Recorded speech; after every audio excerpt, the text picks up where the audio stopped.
Tamil Nadu next ముఖ్యమంత్రి actor Vijay Joseph మీ అందరినీ shock చేశాడు.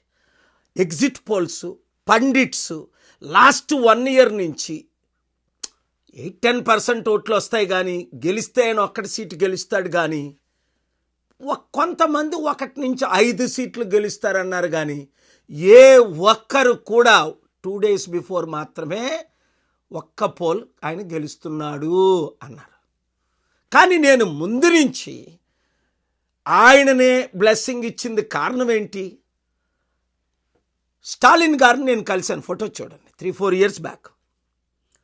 ఎక్స్ప్లెయిన్ చేశాను, అయ్యా మా తెలుగు రాష్ట్రాలు నాకు పర్మిషన్ ఇవ్వట్లేదు, మీరు పర్మిషన్ ఇస్తే ప్రపంచ మ్యాప్లో తమిళనాడును పెడదాం, కంపెనీలు తీసుకొద్దాం, లక్షల జాబులు క్రియేట్ చేద్దాం, బిలియన్స్ ఆఫ్ డాలర్స్ తీసుకొద్దాం అంటే 90 నిమిషాలు నన్ను హోస్ట్ చేసి తప్పకుండా చేద్దాం పాల్ గారు అన్నారు. అక్కడ బిషప్ గారు కూడా ఉన్నారు, సత్య గారు. లాస్ట్ ఇయర్ నేను వెళ్ళాను తమిళనాడు, పర్మిషన్ అప్లై చేసాం.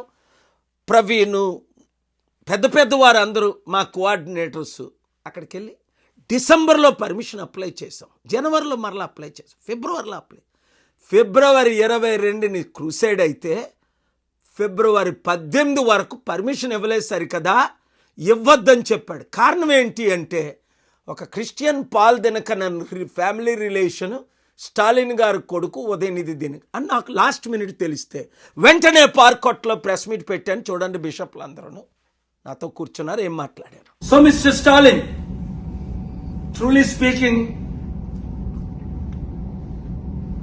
I'm here to support secularism, democracy, the nation of India. చూశారు కదా, మరలా ఫిబ్రవరి 20ని శుక్రవారం మధ్యాహ్నం పర్మిషన్ ఇచ్చారండి. మేము ఎలా చేసుకుంటాం, ఇప్పుడైనా మీరు వచ్చి ఈ మీటింగ్ సఫలం చెయ్యండి, 1 dayలో మేమేం చేయగలం అని చెప్తే మీడియా అంతటినీ కంట్రోల్ చేసి రాకుండా చేశారు.